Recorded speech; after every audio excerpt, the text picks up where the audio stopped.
Yang terkasih dalam Tuhan Yesus Kristus. Haleluya. Luar biasa kasih Tuhan. Di dalam bimbingannya kepada kita sekalian. Ya, kita tiba di hari ini, awal bulan November lagi, minggu pertama. Sungguh kita melihat kebesaran Tuhan kita, Yesus Kristus. Yang selalu setia menghadirkan berkatnya. Baik, hari ini kita akan melandasi ibadah kita dengan kita membaca Injil Yohanes pasal 21 ayat 15 hingga ayat yang 19. Dan nanti dilanjutkan dengan Injil Matius pasal 16 ayat 18. Kita mulai. Gembalakanlah domba-dombaku. Sesudah sarapan, Yesus berkata kepada Simon Petrus, "Simon, anak Yohanes, apakah engkau mengasihi aku lebih daripada mereka ini?" Jawab Petrus kepadanya, "Benar Tuhan, engkau tahu bahwa aku mengasihi engkau." Kata Yesus kepadanya, "Gembalakanlah domba-dombaku." Kata Yesus pula kepadanya untuk kedua kalinya, "Simon, anak Yohanes, apakah engkau mengasihi aku?" Jawab Petrus kepadanya, "Benar Tuhan, engkau tahu bahwa aku mengasihi engkau." Kata Yesus kepadanya, "Gembalakanlah domba-dombaku." Kata Yesus kepadanya untuk ketiga kalinya, "Simon, anak Yohanes, apakah engkau mengasihi aku?" Maka sedih hati Petrus karena Yesus berkata untuk ketiga kalinya, "Apakah engkau mengasihi aku?" Dan ia berkata kepadanya, "Tuhan, engkau tahu segala sesuatu. Engkau tahu bahwa aku mengasihi engkau." Kata Yesus kepadanya, "Gembalakanlah domba-dombaku. Aku berkata kepadamu, sesungguhnya ketika engkau masih muda, engkau mengikat pinggangmu sendiri, dan engkau berjalan kemana saja kau kehendaki. Tetapi jika engkau sudah menjadi tua, engkau akan mengulurkan tanganmu, dan orang lain akan mengikat engkau dan membawa engkau ke tempat yang tidak kau kehendaki." Dan hal ini dikatakannya untuk menyatakan bagaimana Petrus akan mati dan memuliakan Allah. Sesudah mengatakan demikian, ia berkata kepada Petrus, "Ikutlah aku." Kita sambung di dalam Injil Matius pasal 16 ayat yang ke-18. Bunyinya demikian. "Dan aku pun berkata kepadamu, engkau adalah Petrus, dan di atas batu karang ini aku akan mendirikan jemaatku, dan alam maut tidak akan menguasainya." Sampai bagian-bagian firman kita sudah baca, saudara. Dua pokok dari bacaan ini akan menuntut kita kepada sebuah tema di hari ini adalah rumah roti. Saudara, kali ini kita akan masuk ke dalam suasana kehidupan kerohanian. Bahwa kehidupan kerohanian sangat membutuhkan juga sebuah pemeliharaan Tuhan. Jadi kita bukan saja sampai kepada pengenalan kita, pengetahuan kita tentang apa yang Tuhan rencanakan, tapi kita juga akan mengalami sebuah pemeliharaan rohani kita oleh kuasa Tuhan, oleh firman. Maka kelengkapan-kelengkapan ini itu merupakan karya Tuhan yang sempurna, maha sempurna, Tuhan kita Yesus Kristus. Saudara, jadi kita mau melihat makna daripada rumah roti. Di dalam Injil Yohanes pasal 21, di situ kita telah baca bagian-bagian penyataan Yesus ketika Yesus bangkit dari antara orang mati. Di situ dia hadir di tengah-tengah murid-muridnya. Ya, murid-muridnya sedang sarapan. Di situ mereka sedang makan roti dan ikan. Sarapan yang layak yang selalu mereka gunakan dalam masa-masa kebersamaan mereka bersama Yesus ketika Yesus masih hidup. Dan saat itu Yesus menampakkan diri dan berkata khusus kepada Petrus dari antara murid-murid yang lainnya. Jadi ke-11 murid itu, disitulah Yesus menampakkan diri. Dan disinilah Yesus berbicara kepada Petrus. Yesus berkata kepada Petrus, apakah engkau mengasihi aku? Sebuah dasar pertanyaan. Sebuah ungkapan membuka satu komitmen yang harus lahir daripada Petrus. Apakah engkau mengasihi aku? Pertanyaan dari Yesus pada Petrus. Petrus berkata, engkau tahu bahwa aku mengasihi engkau. Lalu Yesus melanjutkan komunikasinya itu dengan berkata, gembalakanlah domba-domba. Itulah pertanyaan inti selama 3 kali. Dan Yesus melakukan itu. Dan ini sesuatu yang baru bagi Petrus dengan mendengar pertanyaan yang membutuhkan sebuah sikap dari Petrus, kesungguhannya tentang penggembalaan. Saudara, akhirnya kita tiba dalam sebuah pengertian utama, sebuah tujuan utama daripada kehadiran Yesus di tengah-tengah murid-murid saat itu. Jadi tujuan utama ialah Yesus mau memberikan sebuah perintah dan tanggung jawab kepada Petrus untuk menggembalakan domba-domba Yesus. Saudara, nanti kita akan melihat bagian-bagian yang ada di dalam penggembalaan. Maka di dalam penggembalaan, teori penggembalaan, konsep penggembalaan itu menyebutkan bahwa penggembalaan itu adalah sesuatu kegiatan yang memberi makan.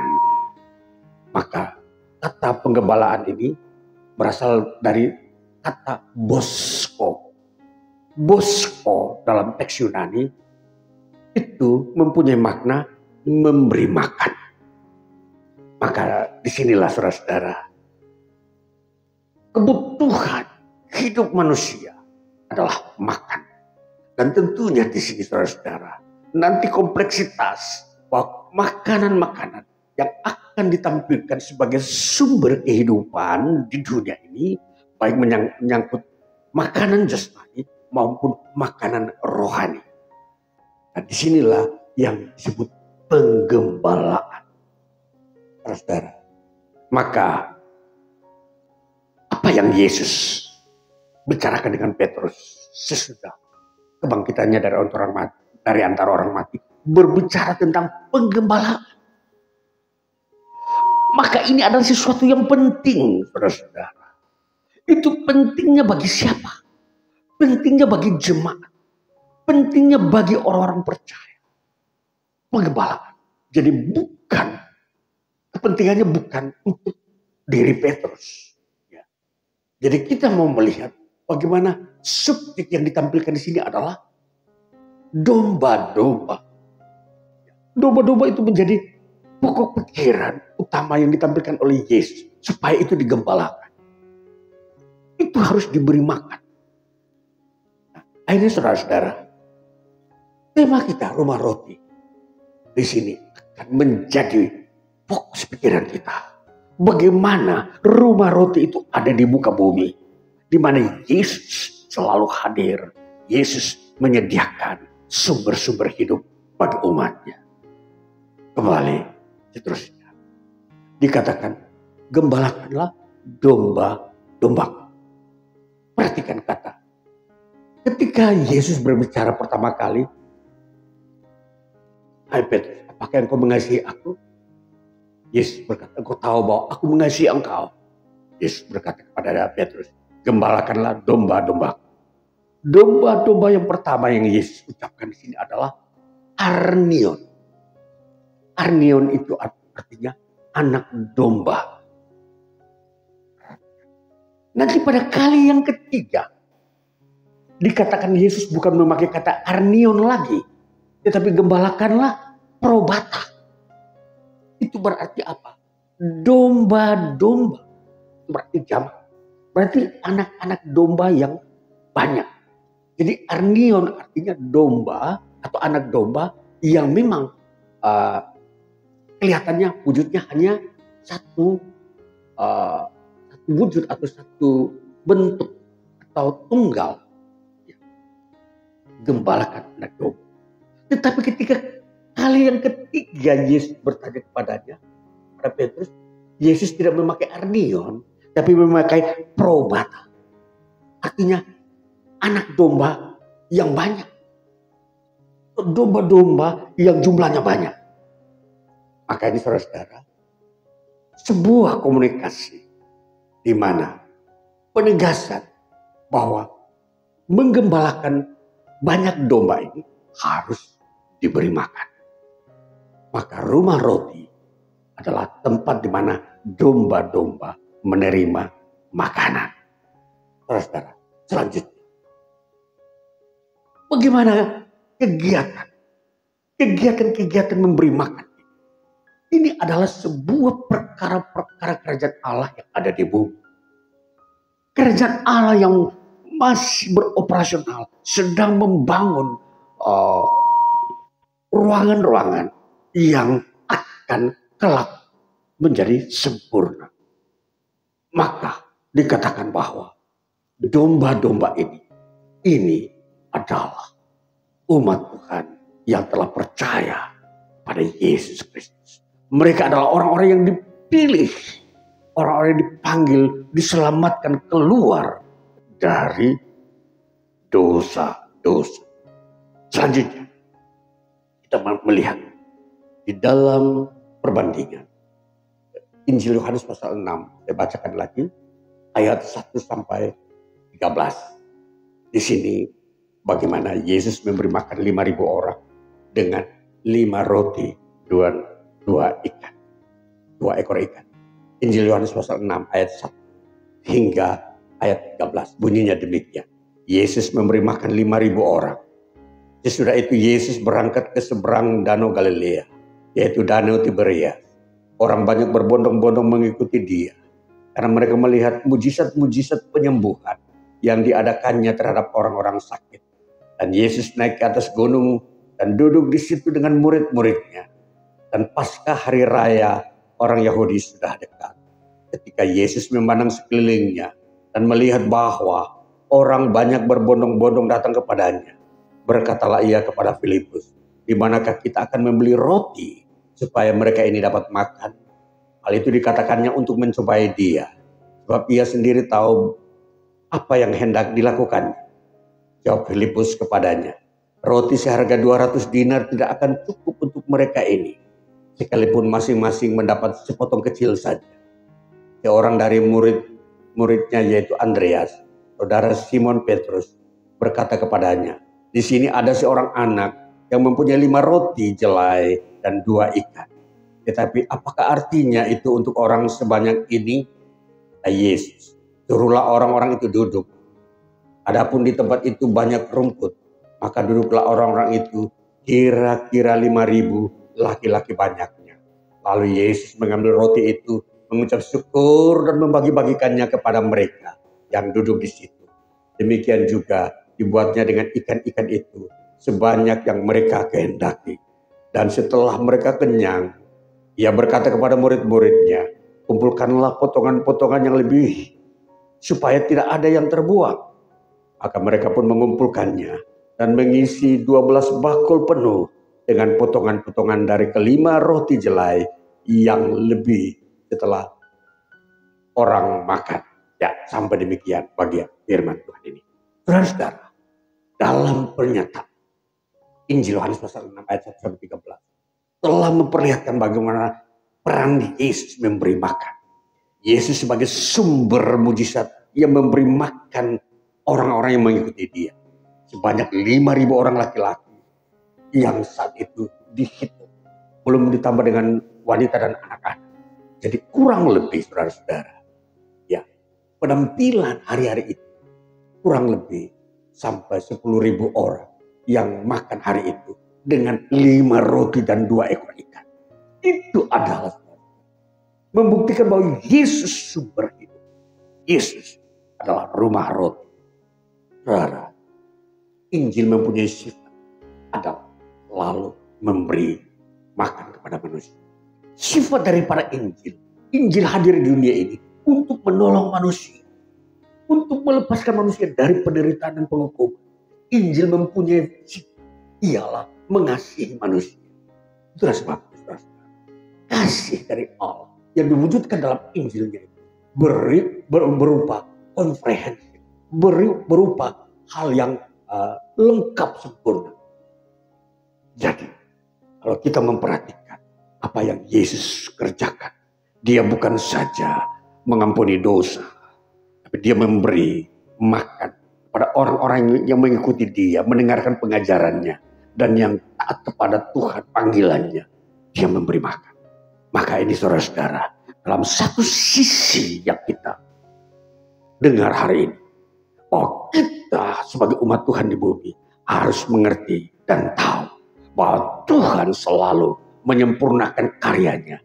Dia bukan saja mengampuni dosa kita yang kita telah akui sepanjang waktu-waktu yang telah berlalu. Dia bukan saja sudah menyembuhkan penyakit, tapi dia juga bisa memberi makan dalam kondisi yang terbatas menjadi tidak terbatas. 5 roti, 2 ikan adalah hal yang terbatas. Hal yang kalau bisa dimakan oleh, kalau paling tidak, ini hanya bisa 3 orang secara normal. Tetapi Yesus telah melakukan sebuah mujizat, memberkatinya sehingga bisa 10.000 orang makan. Dan masih ada sisa 12 bakul. Yang tentunya satu bakul itu bisa berisi lebih dari 50 ekor. Saudara. Jadi ini sebuah kelipatan multiplikasi mujizat yang memang ada di dalam Yesus Kristus Tuhan. Yang disebut rumah roti. Saudara. Maka kerajaan Allah hadir membuka kehidupan di dunia ini bagi manusia. Maka orang yang mau datang kepada Tuhan, mau datang mencari kerajaan Allah, mau datang menerima Yesus, mereka akan dituntun masuk ke dalam rumah roti. Saudara, peristiwa memberi makan 5.000 orang bukan saja terjadi pada kali yang pertama. Yesus melakukannya ada kali yang kedua. Dan itu seterusnya peristiwanya sama. Jadi, saudara, maka memberi makan itu adalah sebuah bagian dari kebenaran. Sebuah kehendak Tuhan yang akan terjadi di dunia ini dan selalu terjadi. Maka saudara, kalau kita melihat dunia dalam kondisi menuju sering kepada krisis, maka itu hanya terjadi di sekitar orang-orang yang ada di luar rumah roti. Orang-orang yang ada di luar iman kepada Yesus. Maka disinilah saudara-saudara diberitakan kepada manusia bahwa Injil itu selalu menyediakan kehidupan. Dan kehidupan itu bagian yang kita bisa lihat di dunia ini adalah menyediakan makanan bagi manusia. Saudara, jadi berita Injil adalah berita bahagia, berita gembira, kabar baik. Karena Tuhan bekerja di dalam. Maka siapa yang menerima Injil, mereka akan menerima karya-karya Tuhan, perbuatan-perbuatan baik Tuhan. Tuhan mengerjakan mujizat-mujizatnya senantiasa. Karena di dunia ini, tanpa mujizat Tuhan, tidak seorang pun mampu hidup dalam usia-usia yang panjang. Maka Tuhan bekerja di dalam hikmatnya supaya ada kehidupan yang panjang agar mereka memuliakan Dia. Ini saudara, maka Injil hadir dengan sifatnya yang selalu memberikan kehidupan. Kembali ketika kita sudah membaca pada ayat yang pasal 21 tadi, dikatakan ayat pertama bagian daripada Injil Yohanes pasal 21 ayat 15 tadi memakai kata bosko, artinya memberi makan. Tetapi ketika Yesus berkata pada kali yang ketiga, Yesus juga tidak memakai kata bosko, tetapi memakai kata poimaino. Poimaino sama juga artinya menggembalakan, tetapi sudah bersifat memerintah. Artinya mengatur dan mementingkan kehidupan domba-domba. Jadi domba-domba itu akan dirawat dalam lingkungan rumah roti. Jadi kalau demikian, maka tidak akan ada satu domba pun yang kekurangan makan atau lapar. Itulah makna penggembalaan poimaino. Kembali saudara-saudara, kalau memang demikian, maka di dalam iman kepada Yesus Kristus, saudara, lihat, catat, dan dengar baik-baik. Ketika seseorang beriman kepada Yesus Kristus, dia akan menerima kelengkapan ganda dari itu. Satu, dia menerima keselamatan hidup kekal. Dua, dia tidak akan pernah kelaparan di dunia ini, sekalipun dunia mengalami krisis. Saudara. Ini sebuah ketetapan Injil. Ini sebuah ketentuan-ketentuan Tuhan mengenai kehidupan bagi umatnya. Diperuntukkan khusus bagi domba-dombanya. Itulah sebabnya Yesus menegaskan bahwa gembalakanlah domba-dombaku. Jadi domba-dombaku itu artinya miliknya Yesus. Domba-domba itu adalah yang sudah dipilih oleh Yesus untuk menjadi miliknya, untuk menjadi bagian kekekalan di mana besok mereka akan menjadi kemuliaan bagi Tuhan untuk selama-lamanya. Jadi domba dipilih oleh Yesus bukan sekedar untuk kumpul-kumpul, tetapi di situ ada kemuliaan Tuhan. Di situ untuk memuliakan Tuhan dan di situ untuk mempermuliakan Tuhan. Dan domba-domba inilah yang akan mempermuliakan Tuhan, saudara-saudara. Maka perhatikan, kalau melihat dari sebuah komitmennya Allah, bagaimana domba-domba akan memuliakan Allah, maka domba-domba itulah yang harus dipelihara. Saudara, ini sebuah harta kesayangan Tuhan, domba-domba. Itulah sebabnya ketika Petrus dipilih untuk mengembalakan domba-domba, bukan kemauannya Petrus, tapi kemauannya Tuhan. Karena kewajiban dalam penggembalaan adalah sebuah pemeliharaan. Membutuhkan pribadi-pribadi yang dipilih Tuhan untuk menyatakan kuasa Allah mujizat. Maka di sini semua saudara, penggembalaan itu adalah sebuah pilihan Tuhan. Bukan kemauan manusia. Menjadi seorang gembala bukanlah inisiatif diri, tetapi pilihan Tuhan. Karena dalam mengerjakan pekerjaan penggembalaan, di situ dia memelihara, memberi makan, saudara-saudara. Memelihara supaya jangan disesatkan oleh setan di dunia ini. Itulah saudara-saudara, perhatikan bagaimana arti rumah roti. Rumah roti, di situ ada seorang yang mengurus rumah roti, ialah sang gembala. Kembali saudara-saudara, ketika kita membaca di dalam Injil Matius 16 ayat 18. Dikatakan demikian. Injil Matius pasal 16 ayat 18. Dan aku pun berkata kepadamu, engkau adalah Petrus. Di atas batu karang ini aku akan mendirikan jemaatku, dan alam maut tidak akan menguasainya. Saudara, Yesus pun berkata kepada Petrus, pada saat Yesus masih hidup, ketika Yesus bertanya, siapakah aku ini? Dan Petrus menjawab, engkau adalah Mesias, anak Allah. Dan Yesus berkata kepada Petrus, apa yang kau katakan bukan dari dirimu, tapi itu dari Bapa yang ada di surga. Maka Yesus berkata kepada Petrus, di atas batu karang ini Yaitu di atas pengakuan Petrus, Yesus akan mendirikan jemaatnya. Saudara, dikatakan di dalam teks Yunani, oikodomeso mau dan eklesia. Oikodomeso itu aku akan mendirikan. Saudara, Yesus akan mendirikan. Itu artinya dia akan membangun kembali. Dia akan juga menguatkan. Oikodomeo, kata Yunani. Akan membangun kembali dengan kekuatan. Jadi tidak gampang roboh. Ketika Yesus mendirikan jemaatnya. Yang di dalam Injil Yohanes katakan domba-dombanya. Di situ Yesuslah yang mendirikan. Bagaimana mendirikan? Artinya membangun dan juga membina serta menguatkan. Unsur-unsur ini ada di dalam oikodomeo. Jadi saudara-saudara, membangun, aku akan mendirikan. Yesus yang mendirikan, tidak ada yang lain. Jadi Yesus yang mendirikan jemaat. Bukan muncul secara sendiri. Jadi itulah sebabnya, itulah milik Yesus. Yesus mendirikan jemaat, itu disebut tunggal. Bukan banyak ragam, banyak jenis.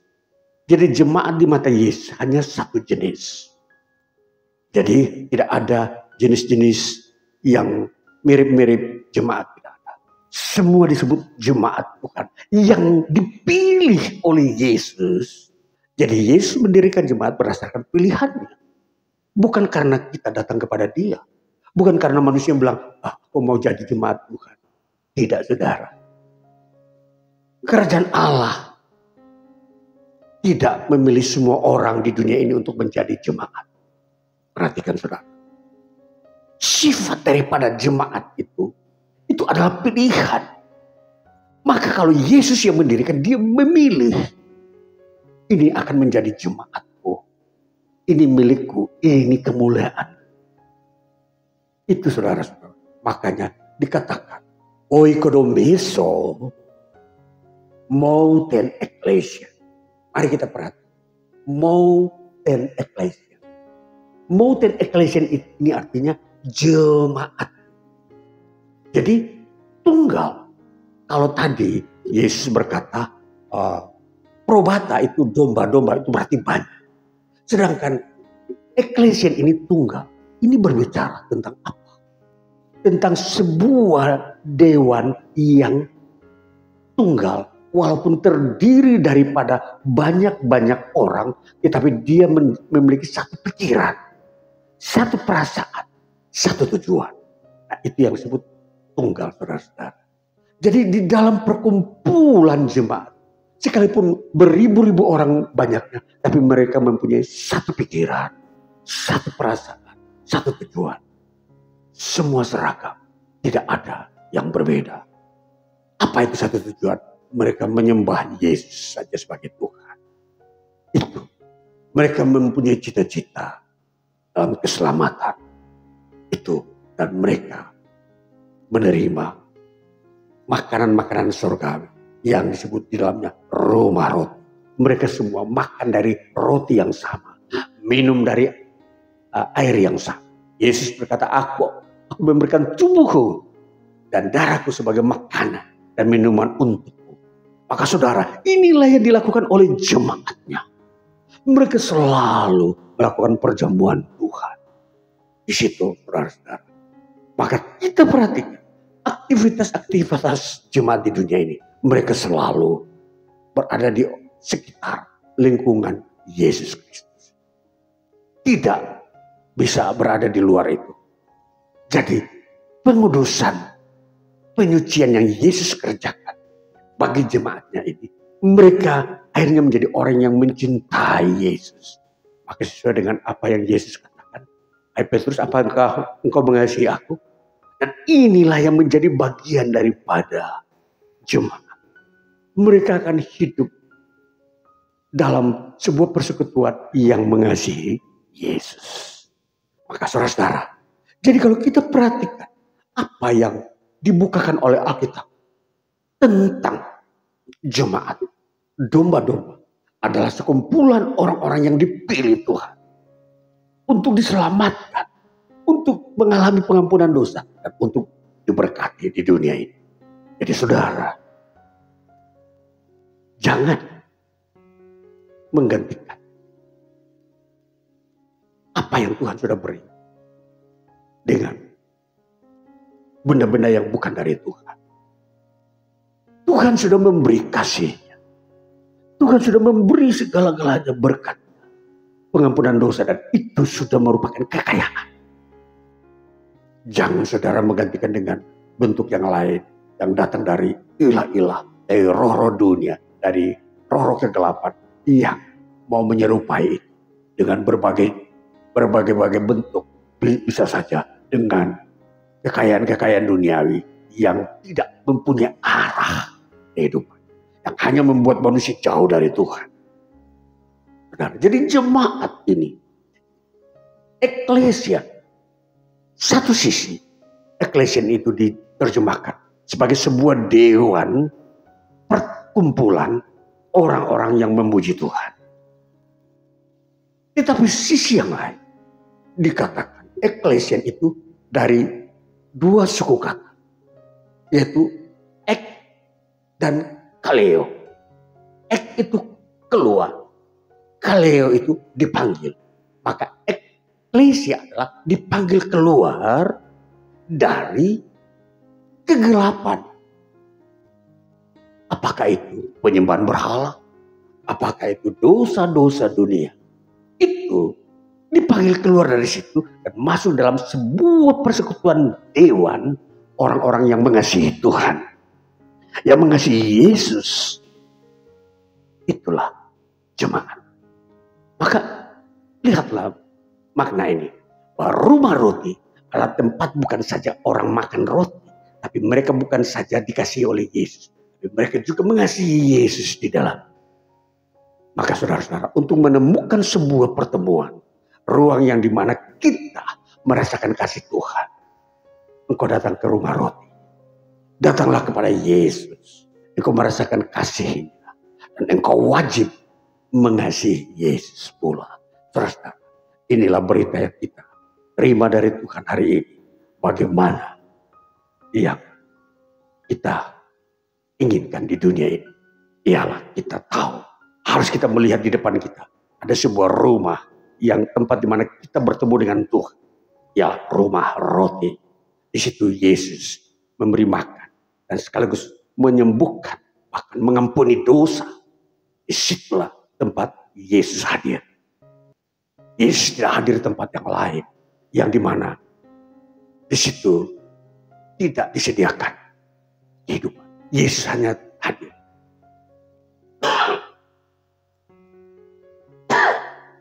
di tempat yang sudah ditentukan, yang disebut rumah roti. Di situ tempat Allah menyatakan diri dan kuasanya membagi-bagikan sumber-sumber hidup. Yang lelah dikuatkan,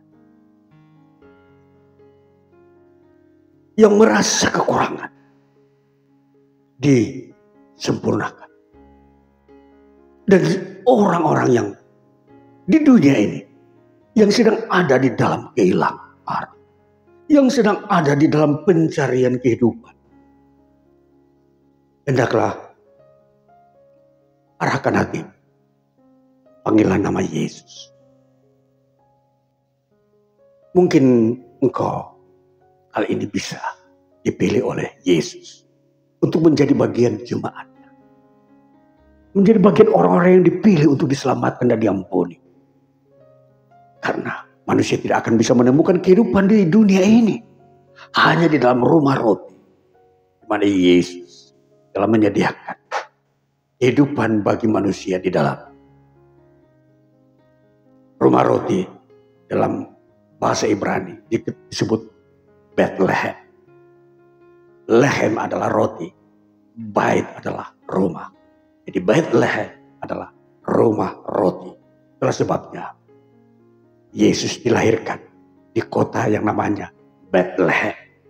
Saudara, maka hubungan yang begitu erat antara sejarah penyataan Allah dengan karya-karya itu menjadi relevan, menjadi tidak berselisihan. Karena segala sesuatu terjadi penggenapan. Yesus harus lahir di sebuah kota yang namanya Bethlehem. Dan di dalam pelayanannya dia selalu memberi makan. Istimewa, dia memberi roti. Bahkan tubuhnya disebut roti hidup. Oleh sebabnya barang siapa memakan roti yang diberikan Yesus, dia akan beroleh hidup. Maka ini saudara-saudara, sebagai manusia di akhir zaman, perhatikan sebuah nubuatan-nubuatan Alkitab yang akan membuat engkau berbahagia. Engkau tidak akan merasa rugi ketika engkau menerima Injil, menerima Yesus. Engkau akan bersukacita. Engkau menemukan bagaikan, engkau menemukan apa yang berharga di dunia ini, yang melampaui yang dunia kagumi. Mari kita lihat dalam 1 Petrus pasal 1 ayat 17. Dalam sebuah bagian yang paling penting untuk kita perhatikan nasihat Rasul Petrus.